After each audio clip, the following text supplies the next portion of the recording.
রাজকুমারের trailer reaction করব। হ্যাঁ ভাই, হলে যখন রিলিজ করেছে তখন ট্রেলার দেয়নি, ওটিটিতে রিলিজ করছে এখন ট্রেলার দিচ্ছে। হ্যাঁ, লাভ ইউ, মানে একটা টিম বটে সত্যি, একটা সিনেমার ট্রেলার নিয়ে এলো না, আর একদিক দিয়ে ভালোই করেছে। খারাপ ট্রেলার আনার থেকে না আনা ভালো। এবার এটা কি খারাপ ট্রেলার হয়েছে? সত্যি কথা বলতে কি আমি অনেস্টলি বলবো, হ্যাঁ, আমার ওই ফালতু করে লাভ নেই যে ভাই, মানে খারাপ একটা সিনেমাকে আমি কি করে ভালো বলবো? বলে দিলাম যে চলো খারাপ একটা সিনেমা, প্রচণ্ড ভালো ট্রেলার হয়েছে, প্রচণ্ড ভালো কিছু হয়েছে, না না না, এটা আমার দ্বারা পসিবল না, আমি পারবো না ভাই। আমি যেটা পারবো, আমার শাকিব খানের তুফান দেখে আমি শাকিব খানের বিগেস্ট বা বলতে পারি যে হ্যাঁ সত্যি ওই লুকটাতে ফ্যান হয়েছি, শাকিব খানকে ভাল লাগছে, আমি শাকিব খানকে নিয়ে দীর্ঘ সময় জুড়ে কাজ করছি, আমার ভীষণ ভালো লাগছে। শাকিব খানের একটা বিশাল লয়াল ফ্যান বেস আছে, রাজকুমার খুব ভালো বক্স অফিস কালেকশন করেছে বাংলাদেশের ভিতরে, তো তার মানে তো ছবির গুণগত মান বিচার হয় না সেটা দিয়ে। ট্রেলারে অনেক পজিটিভ দিক আছে, অনেক নেগেটিভ দিক আছে। প্রথমত একটা ট্রেলার কাটার জন্যে তার একটা ট্রেলার হচ্ছে একটা সিনেমার মতন, ঠিক আছে? তো ট্রেলারটা একটা অ্যাব্রাপ্টভাবে কাটা, মানে জঘন্যভাবে ট্রেলারটা কাটা। শুরুটা কীভাবে একটা হুটপাট করে হলো, তারপরে হঠাৎ করে কোকনি কফির সাথে তার রিলেশনটা দেখানো হলো শাকিব খানের, এবং আমি এইটুকু বুঝতে পারলাম ট্রেলার দেখে যে শাকিব খান তিনি বাংলাদেশ থেকে আমেরিকা যেতে চান। তার নিশ্চয়ই কোনো রিজন থাকতে পারে, কিন্তু তিনি যাই হয়ে যাক আমেরিকা যেতে চান। তো বাবা তাকে ত্যায্যপুত্র করছে, এই মতো অবস্থায় তিনি আমেরিকায় যাচ্ছেন, এবং সেখানে গিয়ে তার কোকনি কফির সাথে একটা প্রেম হচ্ছে, তারপরে তার হচ্ছে তোমার কী জন্য বলে, সেখানে একটা কমেডি ইত্যাদি রয়েছে। বিশেষ করে খাসির মাংস নিয়ে এমন বিচ্ছিরি কমেডি রয়েছে যেগুলো একদম ব্যাকডেটেড, টু মাচ ব্যাকডেটেড, এগুলো খুব বোকা, মানে এগুলো একদম ওয়ার্ক করেনি আমার জন্যে। বিজিএম ওয়ার্ক করছে না, খুব একটা ভালো লাগেনি সেই সমস্ত। খুব যেটা ভালো লেগেছে, প্রচণ্ড প্রশংসার যেটা করার, সেটা হচ্ছে মেগাস্টার শাকিব খানকে খুব ভালো লাগছে, কারণ ওনাকে তো দেখতে সুন্দর। এই যে ওনাকে বলা হয় যে ওনাকে মানে একদম ক্লিন শেভেন লুকে ভালো লাগে না, আমার কিন্তু বেশ ভালো লেগেছে। আর পিছনে দেখবে ওনার চুলটা অদ্ভুত একটা, মানে অদ্ভুত করে এই জায়গাটা না, মানে একটা মানে স্ট্রেট করে একটা দারুণ লাগছে দেখতে। তো শাকিব খানকে না যেই লুকটাই তুমি দাও ওকে খুব ভালো লাগে।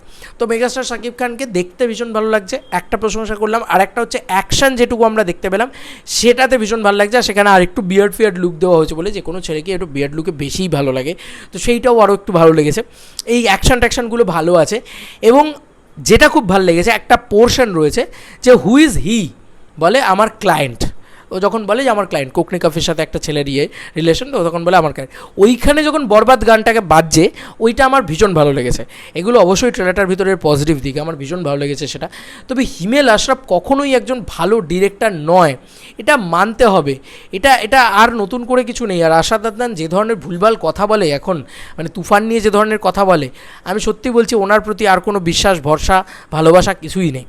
তবে যা বলতে পারি যে ট্রেলারের শেষ পোর্শনটা আমার বেশ প্রমিসিং লেগেছে। কিন্তু এই যে হিমেল আশরাফ, তার তো একটা পজিটিভ দিক তো রয়েছে তার ভিতরে। সেটা কী দিক? সেটা হচ্ছে সে খুব ভালো ইমোশনাল দৃশ্যকে ডিজাইন করতে পারে। প্রিয়তমা শেষটা দারুণ ডিজাইন করেছিল। তাহলে তাম ঝাম দেখিয়ে শুরুতে ওইসব মানে নোংরামি দেখিয়ে এত বেশি ভুলভাল কমেডি যেগুলো ওয়ার্ক করছে না, ঠিক আছে, বা এই সমস্ত জিনিসপত্র এইগুলো না দেখালেও চলতো, তাই না? তোমরাই বলো।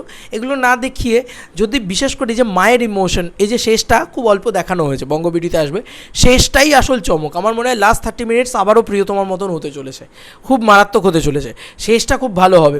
শাকিব খান, এই যে বলা হচ্ছে না যে শাকিব খানের পারফরমেন্স, আমি দেখলাম কমেডিতে তাকে খুব যে মারাত্মক কিছু লাগছে তা নয়, ওটা উনি ইজিলি করে দেন। আমি তাকে নিয়ে কিছু বলতে চাই না এই বিষয়ে, খুব খারাপ একটা পারফরমেন্স বা খুব খারাপ একটা না এসব বলবো না। ডিসেন্ট একটা করেছেন। দেখো উনি মেগাস্টার, উনি দীর্ঘদিন ধরে অভিনয় করে আসছেন, যত খারাপই ডিরেক্টরের হাতে উনি পড়ুক না কেন একটা ভালো কিছু বার করে দেবেন, এটা আমাদের বিশ্বাস আছে, সেটা উনি করেওছেন। কিন্তু একটা জিনিস যেটা আমার খুব মানে শেষের দিকটাতে ভালো লাগলো, যে ওখানে আমেরিকাতে উনি অ্যারেস্ট হয়ে যাচ্ছেন, এই যে ছবির যে মোড়ক যেগুলো রয়েছে, এটাকে অনেক ভালোভাবে, এত ভালো ভালো গান ছিল, নিশানার মতন গান ছিল, মায়ের মতন গান ছিল, সেগুলোকে ব্যবহারই করা হলো না ট্রেলারের ভিতরে এই গানগুলোকে ব্যবহার করা যেত। লাস্ট পজিশনটাকে আর একটু দারুণ করে সাজানো যেত। মানে ট্রেলারটাকে যদি ইমোশনালটাই 50% দেওয়া হতো, আর বাকি মানে এই পুরো বিষয়টাকে 50% বা আর একটু কমিয়ে 25% 75% করলেও কিন্তু ভালো হতো আমার মনে হয়। কারণ অ্যাকচুয়ালিতে কমেডি বা এই যে রোম্যান্স, এগুলো ওয়ার্ক করছে না, সত্যি কথাই বলছি। তবে যখন ওই মানে রাজকুমারের যে প্রথম গানটি এসেছিলো, আমি একাই রাজকুমার যেভাবে করে বলে আর কি, ওইটা একাই রাজকুমার গানটা না, মানে ডান্স নাম্বারটা না, প্রথম যে গানটা এসেছিলো সেই গানটা যখন বাজে বেশ ভালো লাগছিল, আর বিদেশটাকে যেভাবে দেখিয়েছে ভালো লেগেছে, মোটামুটি ঠিকঠাক। আমি বলতে পারি এই ট্রেলারটা আমার কাছে ভীষণভাবে ওয়ার্কও করেনি, ভীষণভাবে খারাপও লাগেনি, মানে প্রিয়তমা তো ট্রেলারই আসেনি।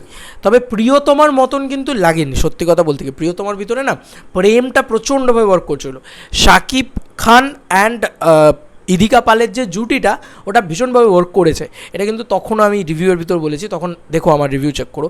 বাট কোকনি কাফিকে একদম আমার ভালো লাগেনি, না দিয়েছে সে ভালো পারফরমেন্স, না সে ভালো ঠিক করে কথাই বলতে পারে না, তো পারফরমেন্স কী দেবে, তো ওনাকে আমার ভালো লাগেনি। প্রিয়তমার ধারে বার দিয়েও এই কেমিস্ট্রিটা যায়নি।